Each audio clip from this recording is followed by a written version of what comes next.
प्यारे दोस्तों नमस्कार, स्वागत है आप सभी लोगों का हमारे इस YouTube चैनल में। तो देखो बच्चों, आज हम लोग पढ़ने वाले हैं ज्योग्राफी का चैप्टर नंबर 10। तो इसमें हम क्या पढ़ेंगे, तो यहाँ पर हम एक इम्पोर्टेंट टॉपिक पढ़ने वाले हैं जिसका नाम क्या है बच्चों, नगरीयकरण। ठीक है, हम यहाँ पर समझेंगे कि नगरीयकरण का मतलब क्या होता है और ये कैसे होता है। ठीक है, तो ये सारी चीजें हम लोग यहाँ पर इस चैप्टर में पढ़ने वाले हैं। तो आप लोगों को बता देती हूँ कि ये जो हमारा चैप्टर है ना, इसको मैं कंप्लीट करवाने वाली हूँ 3 पार्ट्स में, यानी कि इसके लिए मैं 3 वीडियोस अपलोड करूंगी। तो आप तीनों को देख लीजिएगा जिससे आपको ये पूरा लेसन अच्छे से समझ में आ जाएगा। ठीक है, तो चलिए फिर हम स्टार्ट करते हैं। तो पहले मैं एक काम करती हूँ, पहले ना मैं आपको ये जो नगरीयकरण है ना, इसका शॉर्ट में इंट्रोडक्शन बता देती हूँ कि ये नगरीयकरण क्या होता है। तो देखो बच्चों समझिएगा, ठीक है, पहले इसका शॉर्ट में इंट्रोडक्शन देख लो, फिर उसके बाद जो टेक्स्ट बुक में दिया गया है उसको तो हम पढ़ेंगे ही। तो देखो बच्चों, जैसे मान लीजिए ये क्या है, ये एक गाँव है, राइट। अब देखो गाँव में धीरे धीरे करके क्या होता है, गांव में यहाँ पे लोग रह रहे हैं, खेती कर रहे हैं। फिर उसके बाद क्या हुआ, धीरे धीरे थोड़ा और गांव का विकास हुआ और यहाँ पर ना कुछ फैक्ट्रीज वगैरह लगा दी गई, यानी कि कारखाना। ठीक है, गांव में क्या लगा दिया गया प्यारे बच्चों, कारखाना लगा दिया गया। अब कारखाना लगाया गया है तो उसमें काम करने के लिए मजदूर भी चाहिए, है ना। तो इसके लिए जो दूर दूर गांवों के मजदूर थे ना, वो इस गांव में आने लगे। जैसे मान लीजिए ये एक गांव है, तो यहाँ के जो मजदूर थे वो यहाँ पर कारखाने में काम करने के लिए इस गांव में आने लगे। वैसे ही मान लीजिए ये आपका एक गांव है, तो यहाँ से लोग आने लगे, राइट। अब मजदूरों ने क्या सोचा कि इतनी दूर से हमें आना जाना करना पड़ रहा है, तो एक काम करते ना, इसी गाँव में कहीं पे हम अपना घर बना करके रहने लगते हैं। ओके, तो यहाँ पर जो मजदूर यहाँ से आ रहे थे, वो लोगों ने क्या डिसाइड किया कि हम इसी गांव में रह जाएंगे, कहीं पर भी अपना घर बना करके, जमीन लेकर के घर बना लेंगे, या फिर ऐसे ही हम किराए का घर लेकर के रह सकते हैं। ठीक है, तो इस प्रकार से यहाँ पर जो मजदूर थे दूर दूर गांव के, ठीक है, मतलब दूर दूर से जो मजदूर है वो यहाँ पर आने लगे और आकर के घर बना करके रहने लगे। क्यों रह रहे हैं, क्योंकि यहाँ पर इनको मिल रहा है रोजगार। ठीक है, अब देखो जब यहाँ पर रोजगार बढ़ रहा है और लोग आ रहे हैं, तो इसके कारण क्या होगा, यहाँ की जो जनसंख्या है ना, इस गाँव की जो जनसंख्या है प्यारे बच्चों, उसमें भी वृद्धि होगी, है ना। और अगर जनसंख्या बढ़ेगी तो क्या करना पड़ेगा, जो बेसिक फैसिलिटीज होती हैं, जो बेसिक सुविधाएं हैं, वो सरकार को यहाँ पर ला करके देना पड़ेगा, है ना। जैसे हम शहर में आजकल देखते हैं, शहर में कितनी अच्छी सुख सुविधाएं होती है, कॉलेजेस होते हैं, स्कूल्स होते हैं, हॉस्पिटल्स होते हैं, सिनेमा घर होते हैं, प्रॉपरली सारी चीजें हमें शहरों में देखने के लिए मिलती है। तो ऐसा क्यों है, क्योंकि वहाँ की पॉपुलेशन यानी कि जनसंख्या ज्यादा होती है, इसी कारण सारी सुख सुविधाएं जो है वो इजिली अवेलेबल होती है। लेकिन गाँव में ऐसा नहीं होता है ना। तो आप देखो धीरे धीरे ये गाँव का क्या हो रहा है बच्चों, डेवलपमेंट यानी कि विकास हो रहा है। यहाँ की जनसंख्या जो है इसमें वृद्धि हो रही है। अब उसके बाद जब जनसंख्या में वृद्धि हो रही है और यहाँ पे कारखाने भी लगाए जा रहे हैं, तो सरकार की नजर यहाँ पर पड़ेगी और यहाँ पे डेवलपमेंट के काम किए जाएंगे, यानी सड़कों को यहाँ पर दुरुस्त किया जाएगा। ओके, ट्रांसपोर्टेशन सिस्टम अच्छा किया जाएगा। फिर उसके बाद जो बेसिक सुविधाएं हैं, जैसे कि हॉस्पिटल्स की, पानी की, है ना, फिर लाइट, बिजली की, क्योंकि कारखाने कब चल पाएंगे, जब बिजली प्रॉपरली यहाँ पर आएगी तब, है ना।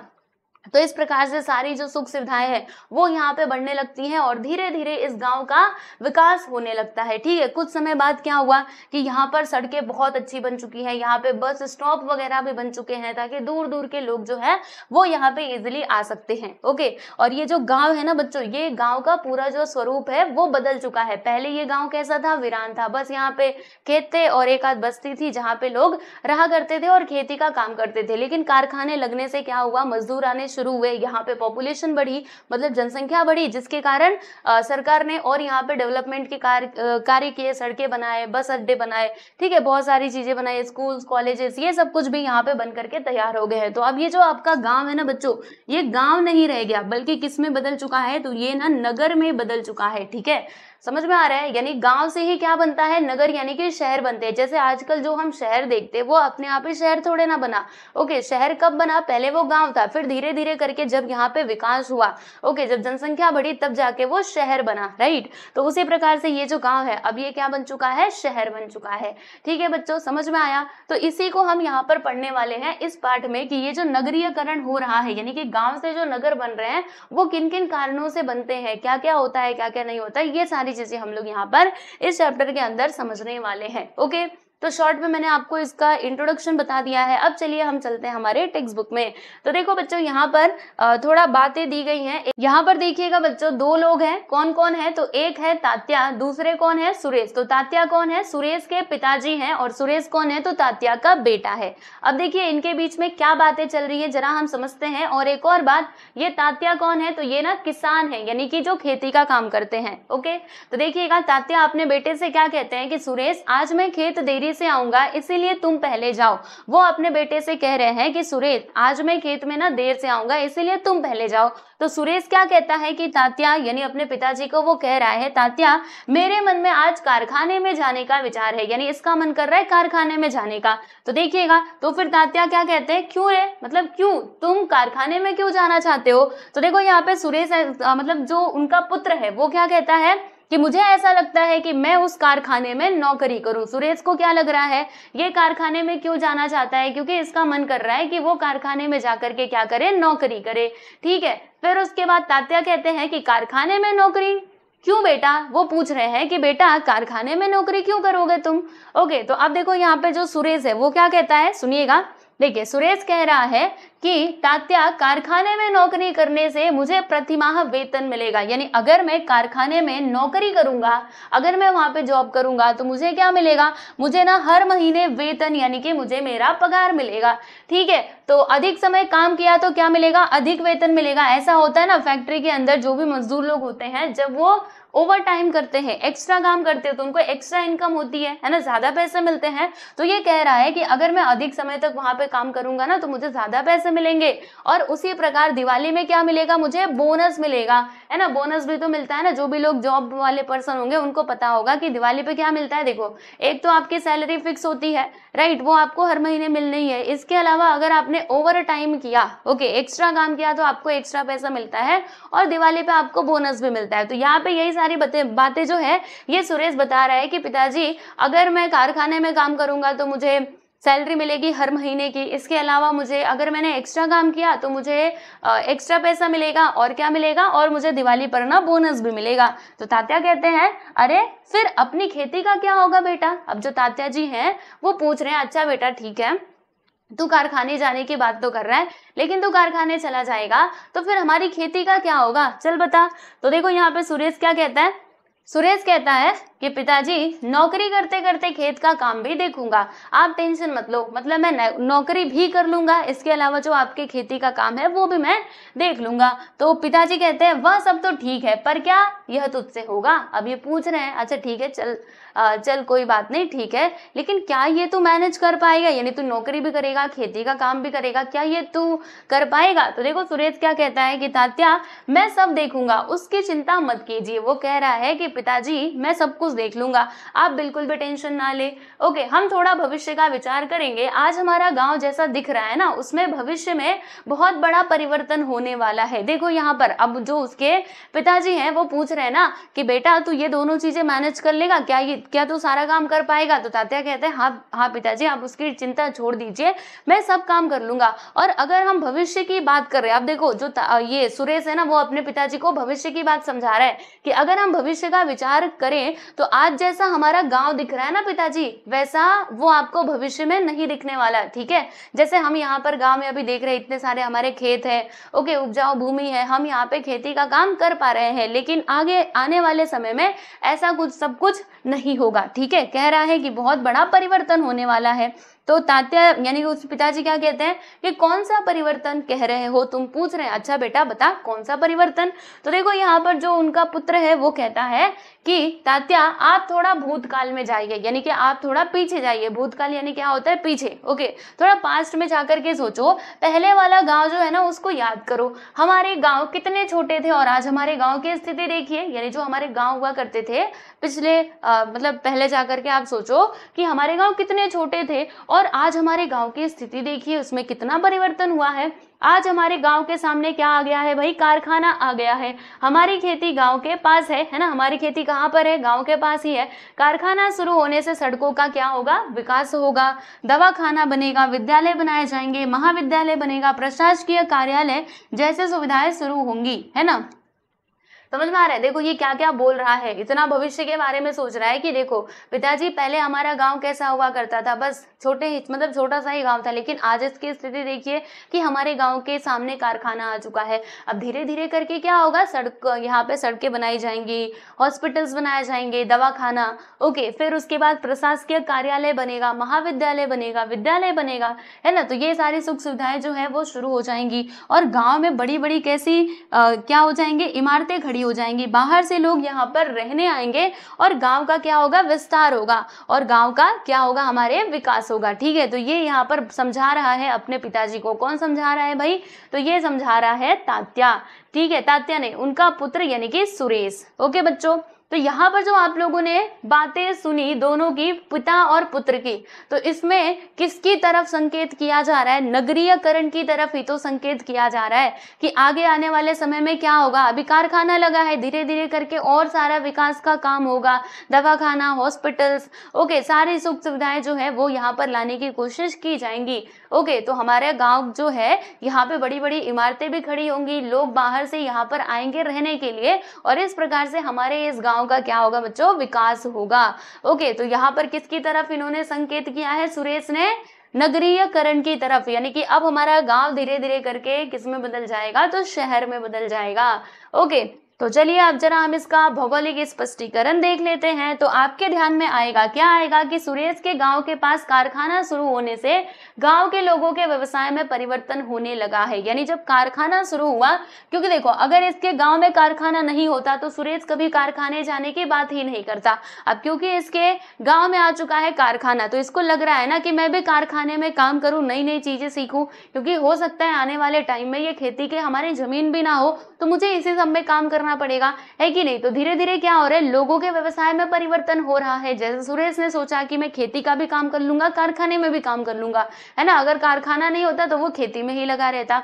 ठीक है, जैसे काम के लिए दूसरे गांव से अनेक लोग गांव में रहने लगे, जैसे काम के लिए दूसरे गांव से अनेक लोग गांव में आकर के रहने लगे। गांव में विविध सुख सुविधाएं, यातायात, होटल, भोजनालय, फुटकर बिक्री की दुकानें, यानी वो जो बेचते हैं ना, मतलब जो दुकानें होती है छोटी छोटी जहां से हम सामान खरीद के लाते हैं, वो, वैद्यकीय सेवाएं यानी कि हॉस्पिटल्स वगैरह, दवाखाना आदि सभी सुविधाओं के मूल रूप में परिवर्तन होने लगा। ओके, मतलब धीरे धीरे करके परिवर्तन होने लगता है। हमारे देश का विचार करें तो कृषि या ग्रामीण भाग का प्रमुख व्यवसाय है। यानी अब चलो हम अपने भारत देश की बात करते हैं, तो अगर हम भारत के गांवों की बात करें तो वहां पर ज्यादातर लोगों का काम क्या होता है भाई, कृषि यानी कि खेती। मतलब ज्यादातर लोग क्या है हमारे देश में, कृषि से ही जुड़े हुए लोग हैं। इसीलिए तो हमारे भारत देश को कहा जाता है कृषि प्रधान देश। ठीक है, कृषि और कृषि के पूरक व्यवसाय गांव में प्राचीन समय से किए जाते हैं, परंतु आजकल विविध उद्योग व्यवसाय ग्रामीण क्षेत्रों में शुरू हो रहे हैं। ओके,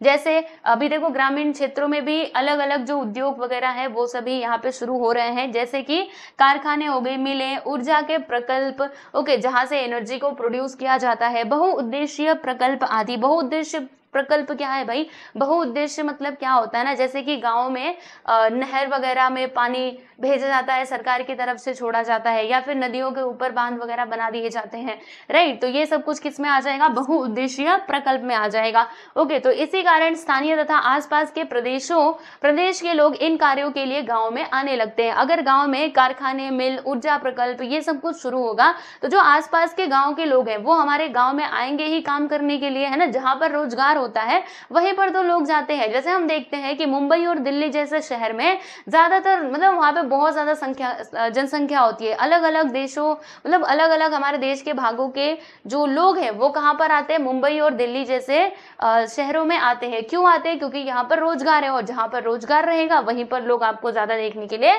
मिलेंगे। ठीक है, तो इससे क्या होगा, जब लोग आएंगे तो जनसंख्या में वृद्धि होगी। इन लोगों को विविध सेवाएं उपलब्ध कराने के लिए अन्य सेवा व्यवसाय विकसित होते हैं, जैसे कि स्वास्थ्य, खान पान, अस्पताल, मनोरंजन आदि। अब क्योंकि लोग बढ़ रहे हैं तो भाई उनको सुख सुविधाएं भी देनी पड़ेंगी ना सरकार को, तो इससे क्या होता है, विकास होता है। ओके, बहुत सारी जो चीजें हैं वो डेवलप की जाती है, परिणामतः गाँव का विस्तार बढ़ने लगता है और पूरे गाँव का रूप बदल जाता है और वो नगर में परिवर्तित हो जाता है। ठीक है, गांव में सार्वजनिक सेवाओं की पूर्ति करने के लिए क्या होगा, ग्राम पंचायत के स्थान पर नगर परिषद अथवा नगर पालिका का उदय होता है। अब इसका मतलब क्या हुआ भाई, तो देखिएगा जैसे अगर गांव है तो गांव में क्या होती है, ग्राम पंचायत होता है, ग्राम पंचायत होती है और ग्राम सभा होती है। अब क्योंकि धीरे धीरे गांव का विकास हो रहा है, वो नगर में बदल रहे हैं, तो ग्राम पंचायत से अब क्या बन जाएगा बच्चों, नगर पंचायत बन जाएगा, नगर परिषद बन जाएगा, है ना। ग्राम पंचायत से नगर परिषद या फिर नगर पालिका, इसका उदय होगा। नागरिकों को विविध मूलभूत सार्वजनिक सेवाएं देने का कार्य इन संस्थाओं को करना पड़ता है। जैसे कि आप देखो, जो हमारी नगर पालिका होती है उनको कौन कौन से काम करने पड़ते हैं,